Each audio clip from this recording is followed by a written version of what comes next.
acompañar a subirnos por primera vez a un tren y nos va a llevar a los parques y a ver a los animales. Vamos a pasar por un lago, vamos a grabar todos y es una aventura con nosotras las chisqueadas. Y este es en el tren en donde nos vamos a ir y vamos todos por ahí. Nos vamos a ir hasta acá para ir a ver las vistas.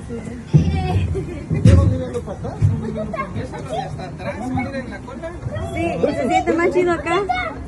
Pues ya estamos en el tren donde nos vamos a ir a ver las vistas, los animales y a ver, le vamos mostrando todo el paisaje tan hermoso que vamos a ver. Nuestra primera vez. Desde aquí empieza nuestra salida. Miren.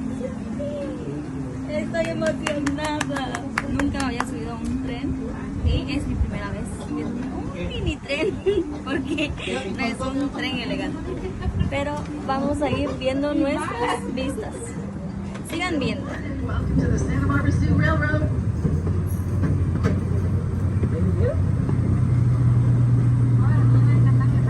We are almost ready to go for our zoo lights, which will be opening on November 12th. I hope you have a chance to come join us and check it out. It'll run through the middle of January.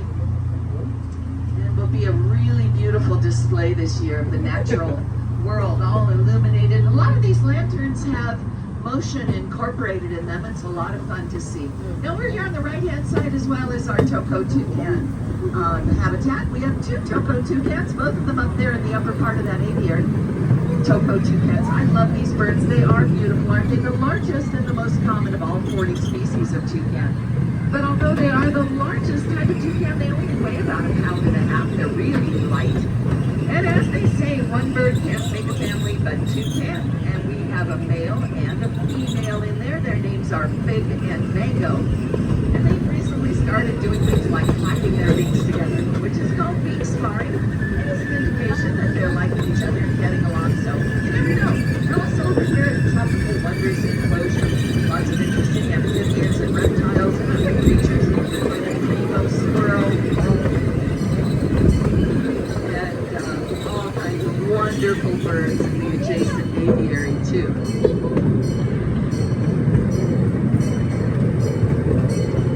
On the right-hand side, looks like Jimmy's still out. Jimmy is one of our scarlet macaws. He's up in the tree directly across from us there. 50 years old now. Jimmy is such a beautiful bird. He's lived here almost his entire life. He's had a number of chicks here at the zoo. One of them still lives here with us, Corey. Macaws will live to be into their 70s or 80s. And beneath the macaw tree, we have Nina and Shadow, our black-bellied swans. Native to Australia and New Zealand, the longest necks of any swan species. And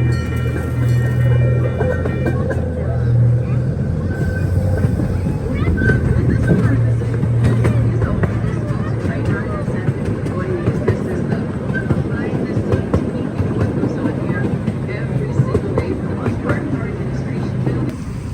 Shawnee joined us here just about a month ago, but only recently is she out on Gibbon Island. This is her first week out here on the island. She's doing really, really well.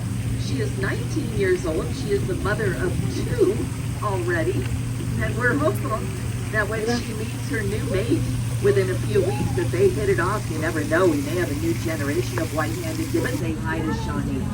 She has very, very long arms because white-handed gibbons are almost completely arboreal in the wilds of Southeast Asia. They spend almost their entire lives up in the trees, and they don't swim. So that's because they don't swim. They're physically unable to swim. So she instinctively stays on dry land. This is the city of Santa Barbara. This is called the Andre Clark Bird Refuge. It's 42 acres in all. That lagoon is a combination of fresh and salt water. Brackish lagoon.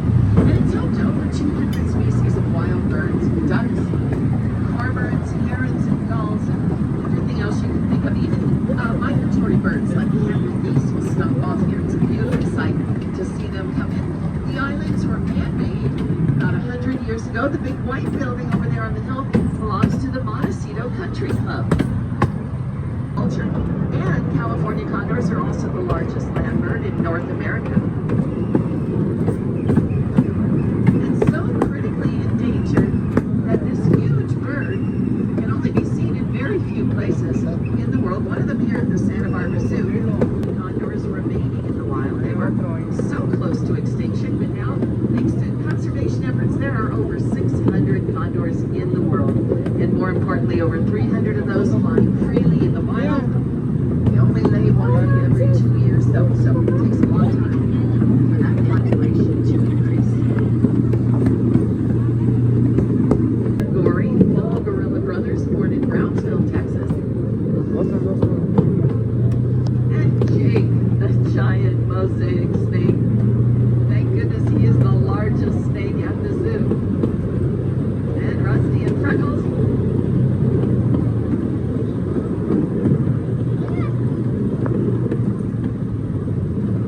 And for some reason, our Maasai giraffes have been sticking pretty close to their inside house for some reason. Now over on the right-hand side, I see, that's Malia. She's the little one, 2.5 years old. And behind her, reaching down for a special treat, is her mama, Adia, 11 years old. And we also have Theo, our 5.5-year-old male, and I do not see him at this time. Come on out, Adia.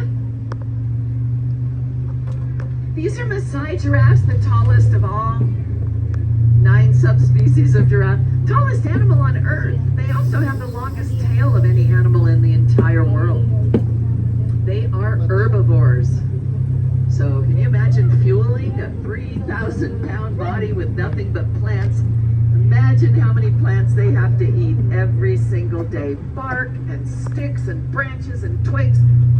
They can lick rocks to derive salt and other minerals and nutrients.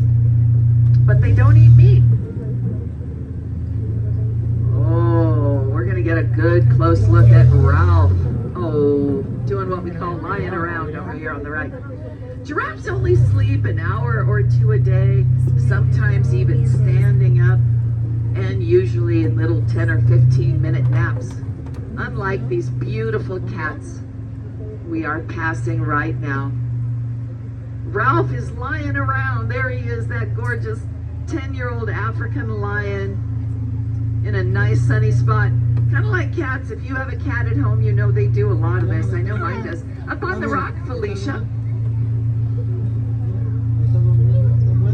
Felicia is 7 years old. Ralph is 10. And they are a bonded pair. Now, they met here. They did not know each other. They met in 2020. Ralph came from Indianapolis. Felicia came all the way from South Carolina. And this marriage was arranged by the Association of Zoos and Aquariums as a species survival marriage. And they hit it off so well. There's never any guarantee that that's going to happen. But these two did. And about a year or two before anybody expected it, we came to work one day, and Felicia had given birth to her first litter. And in that litter was one adorable little cub named Pauline, 3 pounds at birth. She grew up here with her parents, and she is now bigger than her mom, who is unusually large at about 300 pounds. But daughter Pauline moved to Boise, Idaho, where she is now with her own family. And who knows, Ralph and Felicia are very closely bonded. They may or may not decide to have more cubs. And a kudu here as well, a replica of one of the most beautiful, in my opinion, African antelopes. We do have the first fully accredited outdoor preschool in California. Now, all of this messy maintenance yard, most of it a result of setting up for our annual Zoo Lights, which opens on November 12th. But all of this property used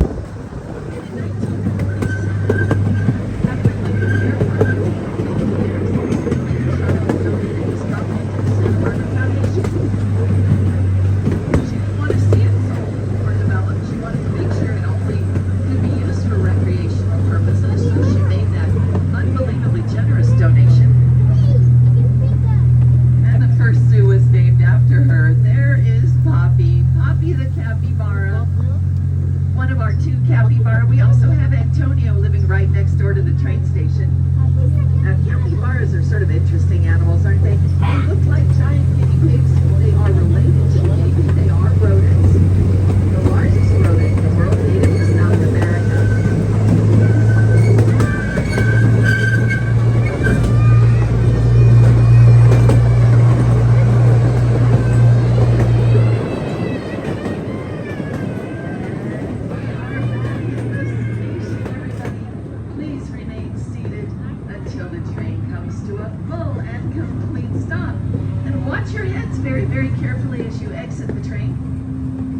on behalf of myself and Kate and Emmett and all the other wild creatures at the zoo, thanks for riding the train. Pues fue todo el recorrido tan bonito.